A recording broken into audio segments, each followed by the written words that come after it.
ಎಲ್ಲರಿಗೂ ನಮಸ್ಕಾರ. Life to lunch ಚಾನಲ್ಗೆ ಸ್ವಾಗತ. ಇದೇ ಜೂನ್ 11ನೇ ತಾರೀಕಿನ ಗುರುವಾರದ ದಿವಸ ಅಧಿಕ ಮಾಸದ ಕೃಷ್ಣ ಪಕ್ಷದ ಏಕಾದಶಿನ ಆಚರಿಸಲಾಗುತ್ತೆ. ಸುಮಾರು 29 ವರ್ಷಗಳ ನಂತರ ಈ ಅಧಿಕ ಮಾಸದಲ್ಲಿ ಏಕಾದಶಿ ಗುರುವಾರದ ದಿವಸ ಬಂದಿದೆ. ಈ ಗುರುವಾರದ ದಿವಸ ಏಕಾದಶಿ ಬಂದರೆ ಬಹಳ ಶುಭಪ್ರದ ಅಂತ ಹೇಳ್ತಾರೆ. ಏಕಾದಶಿ ತಿಥಿ ಜೂನ್ 11ನೇ ತಾರೀಕಿನ ಬೆಳಗಿನ ಜಾವ 12 ಗಂಟೆ 58 ನಿಮಿಷದಿಂದ ರಾತ್ರಿ 10 ಗಂಟೆ 36 ನಿಮಿಷದವರೆಗೆ ಇರುತ್ತೆ. ಈ ದಿವಸ ರೇವತಿ ಹಾಗೂ ಅಶ್ವಿನಿ ನಕ್ಷತ್ರವಿದ್ದು ಸರ್ವಾರ್ಥ ಸಿದ್ಧಿಯೋಗದಿಂದ ಕೂಡಿರುತ್ತೆ. ಹಾಗೂ ಈ ಒಂದು ದಿವಸದಲ್ಲಿ ಇರುವಂತಹ ಶುಭ ಸಮಯಗಳಂದರೆ ಬೆಳಿಗ್ಗೆ ಬ್ರಾಹ್ಮಿ ಮುಹೂರ್ತ 4 ಗಂಟೆ 20 ನಿಮಿಷದಿಂದ 5 ಗಂಟೆ 8 ನಿಮಿಷದವರೆಗೆ, ಹಾಗೆ ಅಮೃತಕಾಲ ಬೆಳಿಗ್ಗೆ 5 ಗಂಟೆ 58 ನಿಮಿಷದಿಂದ 7 ಗಂಟೆ 30 ನಿಮಿಷದವರೆಗೆ. ಈ ಅಧಿಕ ಮಾಸದ ಮಾಸಾಧಿಪತಿ ಭಗವಂತ ಶ್ರೀಮನ್ನಾರಾಯಣನೇ ಆಗಿರೋದ್ರಿಂದ ಈ ಮಾಸವನ್ನು ಪುರುಷೋತ್ತಮ ಮಾಸ ಅಂತ ಕರೆಯಲಾಗುತ್ತೆ ಅಂತ ಈಗಾಗಲೇ ನಾವು ಅಧಿಕ ಮಾಸದ ಮಹತ್ವದಲ್ಲಿ ತಿಳ್ಕೊಂಡಿದ್ದೀವಿ. ಈ ಅಧಿಕ ಮಾಸದಲ್ಲಿ ಯಾರಿಗೆಲ್ಲ ಏಕಾದಶಿ ಮಾಡೋದಕ್ಕೆ ಆಗಿಲ್ಲ, ಅಂದರೆ ಹಿಂದಿನ ಶುಕ್ಲ ಪಕ್ಷದ ಏಕಾದಶಿ ಮಾಡೋಕ್ಕಾಗಿಲ್ಲ, ಅವರು ಕೃಷ್ಣ ಪಕ್ಷದ ಏಕಾದಶಿಯನ್ನಾದರೂ ಸಹ ಮಾಡಲೇಬೇಕಂತೆ. ಕಾರಣ ಈ ಅಧಿಕ ಮಾಸದಲ್ಲಿ ಬರುವಂತಹ ಏಕಾದಶಿಯ ಫಲ ಆ ರೀತಿಯಾಗಿ ಇರುತ್ತೆ. ಈ ಏಕಾದಶಿಯನ್ನು ಪರಮ ಏಕಾದಶಿ ಅಂತ ಕರೆಯಲಾಗುತ್ತೆ. ಪರಮ ಏಕಾದಶಿಯ ಮಹತ್ವವನ್ನು ಕೃಷ್ಣ ಧರ್ಮರಾಯನಿಗೆ ತಿಳಿಸ್ಕೊಡ್ತಾನೆ. ಅವರಿಬ್ಬರ ಸಂವಾದದ ಮುಖಾಂತರ ನಾವು ಪ್ರತಿ ಬಾರಿಯ ಏಕಾದಶಿಯ ಮಹತ್ವವನ್ನು ತಿಳ್ಕೊಳ್ತೀವಿ. ಧರ್ಮರಾಯ ಕೃಷ್ಣನಿಗೆ ನಮಸ್ಕರಿಸ್ತಾ, ಓ ಕಮಲನಯನ, ಅಧಿಕ ಮಾಸದ ಶುಕ್ಲ ಪಕ್ಷದ ಏಕಾದಶಿಯ ಮಹತ್ವವನ್ನು ಕೇಳಿದ ಮೇಲೆ ಅಧಿಕ ಮಾಸದ ಕೃಷ್ಣ ಪಕ್ಷದ ಏಕಾದಶಿಯ ಮಹತ್ವವನ್ನೂ ಸಹ ತಿಳಿಯುವಂತಹ ಮನಸ್ಸಾಗ್ತಾ ಇದೆ. ಅಧಿಕ ಮಾಸದ ಕೃಷ್ಣ ಪಕ್ಷದ ಏಕಾದಶಿಯ ಹೆಸರು ಏನು, ಆ ದಿವಸ ಉಪವಾಸವನ್ನು ಆಚರಿಸುವಂತಹ ನಿಯಮಗಳು ಯಾವುದು, ಹಾಗೂ ಆ ದಿನದಂದು ಭಗವಂತನನ್ನು ಯಾವ ನಾಮಕದಿಂದ ಪೂಜಿಸಲಾಗುತ್ತೆ, ಈ ದಿನ ಉಪವಾಸವನ್ನು ಆಚರಿಸೋದ್ರಿಂದ ಆಗುವಂತಹ ಪ್ರಯೋಜನಗಳೇವೇನು, ದಯಮಾಡಿ ಇವೆಲ್ಲವನ್ನು ನನಗೆ ವಿವರವಾಗಿ ತಿಳಿಸ್ಕೊಡು ಅಂತ ವಿನಮ್ರವಾಗಿ ಕೇಳ್ಕೊಳ್ತಾನೆ. ಧರ್ಮರಾಯನ ಮಾತನ್ನು ಆಲಿಸಿದಂತಹ ಶ್ರೀಕೃಷ್ಣ ಆತನ ಕೋರಿಕೆಗೆ ಉತ್ತರವನ್ನು ಕೊಡೋದಕ್ಕೆ ಪ್ರಾರಂಭವನ್ನು ಮಾಡ್ತಾನೆ. ಓ ಧರ್ಮರಾಯ, ಅಧಿಕ ಮಾಸದ ಕೃಷ್ಣ ಪಕ್ಷದ ಈ ಏಕಾದಶಿಯನ್ನು ಪರಮ ಏಕಾದಶಿ ಅಂತ ಕರೆಯಲಾಗುತ್ತೆ. ಈ ದಿನ ಉಪವಾಸವನ್ನು ಆಚರಿಸೋದ್ರಿಂದ ಎಲ್ಲ ಪಾಪಗಳು ನಾಶವಾಗುತ್ತೆ, ಹಾಗೂ ಆ ವ್ಯಕ್ತಿ ಇಹಲೋಕದಲ್ಲಿ ಸಂತೋಷವನ್ನು ಹಾಗೂ ಮರಣಾನಂತರದ ಜೀವನದಲ್ಲಿ ಅದೃಷ್ಟವನ್ನು ಪಡೀತಾನೆ. ಈ ಉಪವಾಸವನ್ನು ಶುಕ್ಲ ಪಕ್ಷದ ಏಕಾದಶಿಯಲ್ಲಿ ಹೇಳಿದ ನಿಯಮಗಳ ಪ್ರಕಾರವೇ ಆಚರಿಸಬೇಕು, ಹಾಗೂ ಪುರುಷೋತ್ತಮ ಮಾಸದ ಅಧಿಪತಿಯಾದ ವಿಷ್ಣುವನ್ನು ಆರಾಧಿಸಬೇಕು. ಕಂಪಿಲ್ಯ ನಗರದಲ್ಲಿ ಋಷಿಮುನಿಗಳಿಂದ ಆಚರಿಸಲ್ಪಟ್ಟಂತಹ ಈ ಏಕಾದಶಿಯ ಪವಿತ್ರವಾದಂತಹ ಮಹತ್ವವನ್ನು, ಅದರ ವ್ರತಕಥೆಯನ್ನು ನಾನು ನಿನಗೆ ಹೇಳ್ತೇನೆ, ಗಮನವಿಟ್ಟು ಕೇಳು ಅಂತ ಕೃಷ್ಣ ತನ್ನ ಮಾತನ್ನು ಮುಂದುವರಿಸ್ತಾನೆ. ಕಂಪಿಲ್ಯ ನಗರದಲ್ಲಿ ಸುಮೇಧ ಎಂಬ ಅತ್ಯಂತ ನೀತಿವಂತ ಬ್ರಾಹ್ಮಣ ವಾಸಿಸ್ತಾ ಇದ್ದ. ಅವನ ಹೆಂಡತಿ ತುಂಬ ಧರ್ಮನಿಷ್ಠಳಾಗಿರ್ತಾಳೆ, ಮಹಾನ್ ಪತಿವ್ರತೆಯೂ ಆಗಿರ್ತಾಳೆ, ಅತ್ಯಂತ ಒಂದು ಪತಿಭಕ್ತಿಯನ್ನು ಹೊಂದಿರ್ತಾಳೆ. ಆದರೆ ಯಾವುದೋ ಹಿಂದಿನ ಜನ್ಮಗಳಲ್ಲಿ ಮಾಡಿದಂತಹ ಕೆಲವು ಪಾಪಗಳಿಂದಾಗಿ ದಂಪತಿಗಳಿಬ್ಬರು ತೀವ್ರವಾದ ಕಡು ಬಡತನದ ಜೀವನವನ್ನು ನಡೆಸಬೇಕಾಗಿ ಬಂದಿರುತ್ತೆ. ಬ್ರಾಹ್ಮಣ ಭಿಕ್ಷೆ ಬೇಡಿದ್ರೂ ಸಹ ಅವನಿಗೆ ಏನೂ ಸಿಗ್ತಾ ಇರೋದಿಲ್ಲ. ಅವನ ಹೆಂಡತಿ ಮೈ ಮುಚ್ಚೋದಕ್ಕೆ ಸರಿಯಾದ ಬಟ್ಟೆ ಇಲ್ಲದಿದ್ರೂ ಸಹ ಪತಿ ಸೇವೆಗಾಗಿ ತನ್ನನ್ನೂ ಸಹ ಕೆಲಸದಲ್ಲಿ ತೊಡಗಿಸ್ಕೊಂಡಿರ್ತಾಳೆ. ಆಕೆ ಹಸಿವಿನಿಂದ ಬಳಲ್ತಿದ್ದಾಗಲೂ ಸಹ ಬಂದ ಅತಿಥಿಗಳಿಗೆ ಆಹಾರವನ್ನು ಸಿದ್ಧಪಡಿಸ್ತಾ ಇರ್ತಾಳೆ. ಎಂದಿಗೂ ತನ್ನ ಗಂಡನಿಂದ ಏನನ್ನೂ ಸಹ ಕೇಳಿರೋದಿಲ್ಲ. ಗಂಡ ಮತ್ತು ಹೆಂಡತಿ ಇಬ್ಬರೂ ಸಹ ತೀವ್ರ ಬಡತನದಲ್ಲಿ ಹೀಗೆ ಜೀವನವನ್ನು ಸಾಗಿಸ್ತಾ ಇರ್ತಾರೆ. ಒಂದು ದಿನ ಬ್ರಾಹ್ಮಣ ತನ್ನ ಹೆಂಡತಿಗೆ ಹೇಳ್ತಾನೆ, ನಾನು ಶ್ರೀಮಂತರ ಬಳಿ ಹೋಗಿ ಹಣವ ಸಹಾಯವನ್ನು ಕೇಳಿದ್ರೆ ಅವ್ರು ಯಾರೂ ನನಗೆ ಸಹಾಯವನ್ನು ಮಾಡೋದಿಲ್ಲ, ಎಲ್ಲ ನಿರಾಕರಿಸ್ತಾರೆ. ಆದರೆ ಯಾವುದೇ ಸಂಪತ್ತು ಇಲ್ಲದೆ ಈ ಮನೆ ನಡೆಯೋದಕ್ಕೆ ಸಾಧ್ಯನೇ ಇಲ್ಲ. ಹಾಗಾಗಿ ನೀನು ಒಪ್ಪಿದ್ರೆ ನಾನು ಪಕ್ಕದ ದೇಶಕ್ಕೆ ಹೋಗಿ ಕೆಲಸ ಮಾಡಿ ಹಣ ಸಂಪಾದನೆಯನ್ನು ಮಾಡ್ತೀನಿ. ಕಠಿಣ ಪರಿಶ್ರಮ ಪಟ್ಟರೆ ಏನಾದರೂ ಒಳ್ಳೆಯದಾಗಬಹುದಲ್ವಾ ಅಂತ ಹೇಳ್ತಾನೆ. ಅದನ್ನು ಕೇಳಿದಂಥ ಆತನ ಹೆಂಡತಿ ಬ್ರಾಹ್ಮಣಿ ವಿನಮ್ರವಾಗಿ ಮಾತಾಡ್ತಾಳೆ, ಓ ಪತಿದೇವರೇ, ನಾನು ನಿಮ್ಮ ಸೇವಕಿ. ಹೆಂಡತಿಯಾದವಳು ತನ್ನ ಪತಿ ಏನು ಹೇಳ್ತಾರೋ ಅದನ್ನು ಒಳ್ಳೆಯದೋ ಕೆಟ್ಟದ್ದೋ ಯಾವುದಿದ್ರೂ ಸಹ ಪೂರೈಸಬೇಕು. ಒಬ್ಬ ವ್ಯಕ್ತಿ ಹಿಂದಿನ ಜನ್ಮಗಳಿಂದ ಮಾಡಿದ ಕರ್ಮಗಳ ಫಲವನ್ನು ಪಡಿತಾನೆ. ಸುಮೇರು ಪರ್ವತದ ಮೇಲೆ ವಾಸವನ್ನು ಮಾಡ್ತಿದ್ರು ಸಹ ವಿಧಿಗೆ ಯಾರೂ ಸಹ ತಪ್ಪಿಸ್ಕೊಳ್ಳಿಕ್ಕೆ ಆಗೋದಿಲ್ಲ. ವಿಧಿಯ ಅನುಗ್ರಹ ಇಲ್ಲದೆ ಚಿನ್ನವನ್ನು ಪಡೆಯೋದಕ್ಕೆ ಸಾಧ್ಯವೇ ಇಲ್ಲ. ತಮ್ಮ ಹಿಂದಿನ ಜನ್ಮಗಳಲ್ಲಿ ಜ್ಞಾನ ಮತ್ತು ಭೂಮಿಯನ್ನು ದಾನ ಮಾಡೋರು ತಮ್ಮ ಮುಂದಿನ ಜನ್ಮಗಳಲ್ಲಿ ಜ್ಞಾನ ಮತ್ತು ಭೂಮಿಯನ್ನು ಪಡಿತಾರೆ ಅಂತ ಶಾಸ್ತ್ರಗಳಲ್ಲಿ ಹೇಳಿದ್ದಾರೆ. ದೇವರು ಒಬ್ಬ ವ್ಯಕ್ತಿಯ ಹಣೆ ಬರದಲ್ಲಿ ಬರೆದಿದ್ದನ್ನು ಬದಲಾಯಿಸೋದಕ್ಕೆ ಸಾಧ್ಯವೇ ಇಲ್ಲ. ಆದ್ದರಿಂದ ನೀವು ಇಲ್ಲೇ ಇರಬೇಕು. ಕಾರಣ ನಿಮ್ಮ ಅನುಪಸ್ಥಿತಿಯ ಆಲೋಚನೆಯನ್ನು ನಾನು ಸಹಿಸ್ಕೊಳ್ಳೋದಕ್ಕೆ ಸಾಧ್ಯವೇ ಇಲ್ಲ. ಗಂಡನಿಲ್ಲದೆ ಹೆಂಡತಿಯನ್ನು ಆಕೆಯ ತಾಯಿ, ತಂದೆ, ಸಹೋದರ, ಮಾವ ಹಾಗೂ ಆಕೆಯ ಎಲ್ಲ ಸಂಬಂಧಿಕರು ಸಹ ಟೀಕಿಸ್ತಾರೆ. ಆದ್ದರಿಂದ ದಯವಿಟ್ಟು ಎಲ್ಲಿಗೂ ಹೋಗಬೇಡಿ.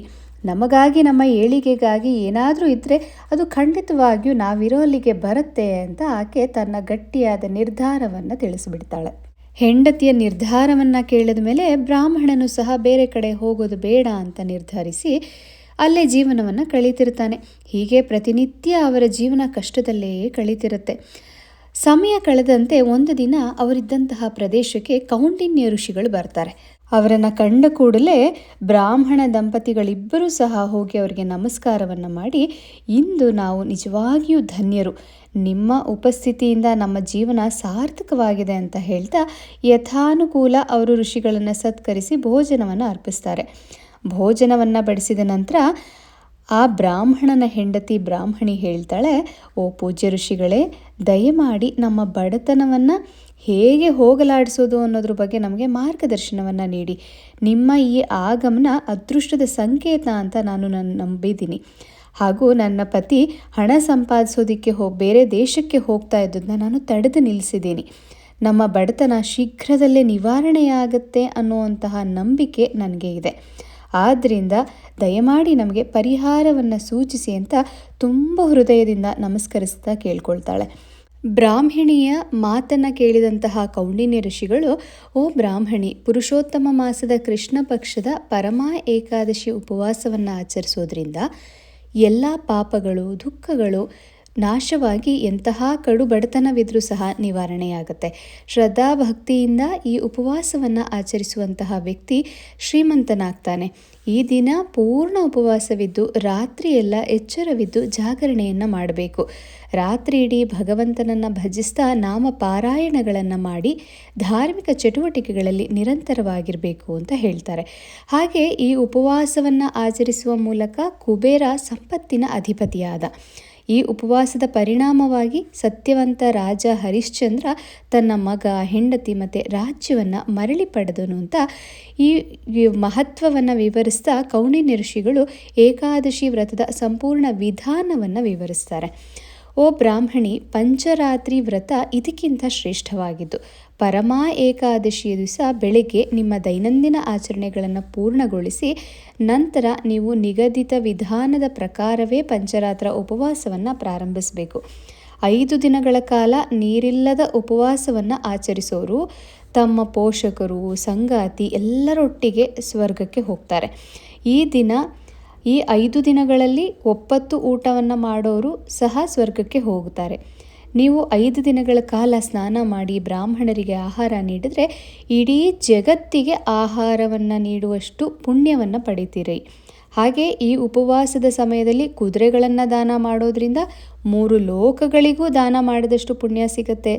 ಇನ್ನು ಯೋಗ್ಯ ಬ್ರಾಹ್ಮಣನಿಗೆ ಎಳ್ಳನ್ನು ನೀಡಿದರೆ ಆ ಎಳ್ಳಿನ ಬೀಜದಷ್ಟೇ ವರ್ಷಗಳ ಕಾಲ ನೀವು ವಿಷ್ಣು ಲೋಕದಲ್ಲಿ ವಾಸಿಸ್ತೀರಾ. ತುಪ್ಪದ ಮಡಿಕೆಯನ್ನು ದಾನ ಮಾಡೋರು ಸೂರ್ಯ ಲೋಕಕ್ಕೆ ಹೋಗ್ತಾರೆ. 5 ದಿನಗಳ ಕಾಲ ಬ್ರಹ್ಮಚಾರಿಯಾಗಿ ಉಳಿಯೋದ್ರಿಂದ ನೀವು ಸ್ವರ್ಗವನ್ನು ಪಡಿತೀರಾ. ಓ ಬ್ರಾಹ್ಮಣಿ, ನೀವು ಪತಿ ಪತ್ನಿಯರಿಬ್ಬರೂ ಒಟ್ಟಿಗೆ ಈ ಉಪವಾಸವನ್ನು ಆಚರಿಸಬೇಕು. ಹಾಗೆ ಮಾಡೋದ್ರಿಂದ ನೀವು ಖಂಡಿತವಾಗಿಯೂ ಯಶಸ್ಸನ್ನು ಪಡೆಯುವಿರಿ ಅಂತ ಹೇಳ್ತಾರೆ.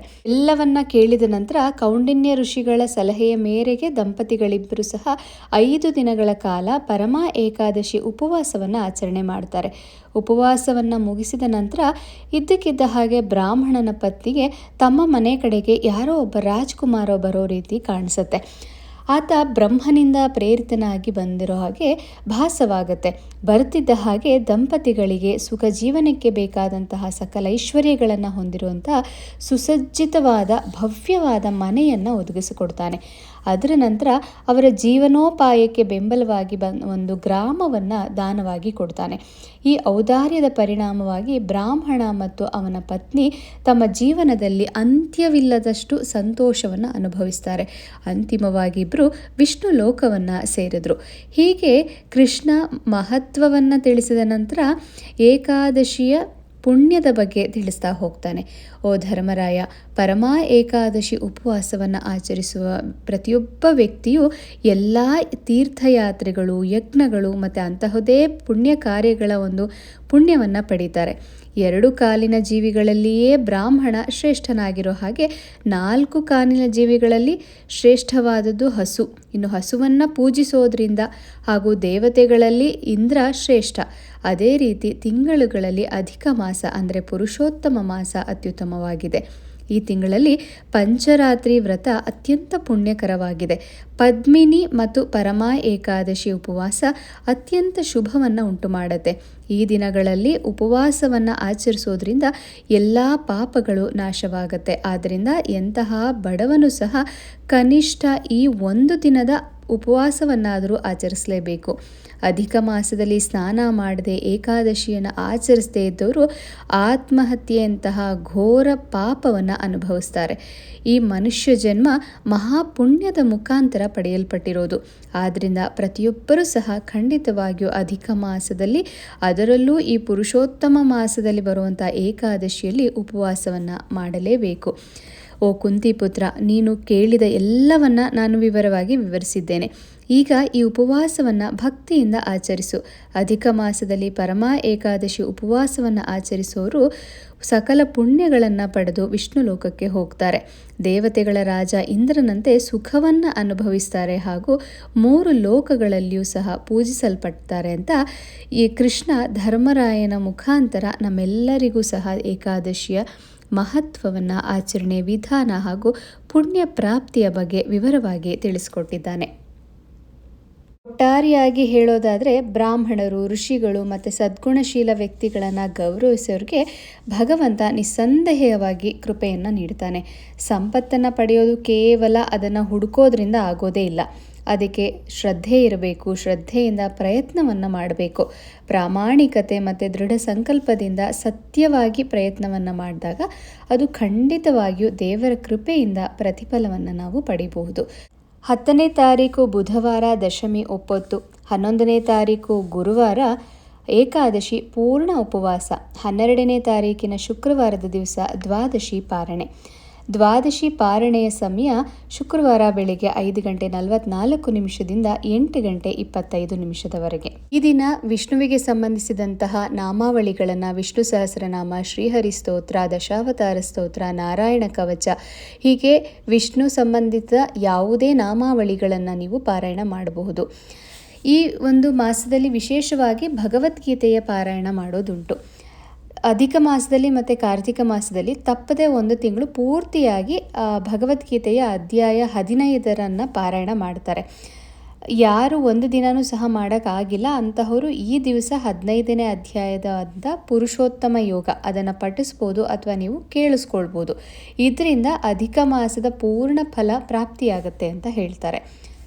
ಎಲ್ಲರಿಗೂ ಪ್ರತಿ ಬಾರಿ ಹೇಳೋ ಹಾಗೆ ಈ ಬಾರಿಯೂ ಸಹ ಆದಷ್ಟು ಉಪವಾಸವಿದ್ದು ಏಕಾದಶಿಯನ್ನು ಆಚರಣೆ ಮಾಡಿ.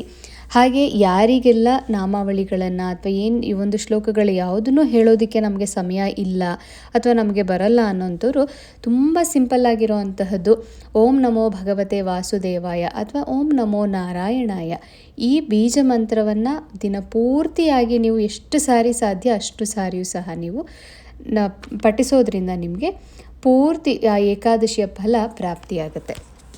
ಪರಮ ಏಕಾದಶಿಗೆ ಸಂಬಂಧಿಸಿದಂತಹ ಈ ಒಂದು ವಿಡಿಯೋ ನಿಮ್ಮೆಲ್ಲರಿಗೂ ಇಷ್ಟವಾಗಿದೆ ಅಂತ ಭಾವಿಸ್ತೀನಿ. ಮತ್ತೆ ಮುಂದಿನ ವಿಡಿಯೋದಲ್ಲಿ ಸಿಗೋಣ. ಅಲ್ಲಿಯವರೆಗೂ ಸಮಸ್ತ ಲೋಕ ಸುಖಿನೋ ಭವಂತು.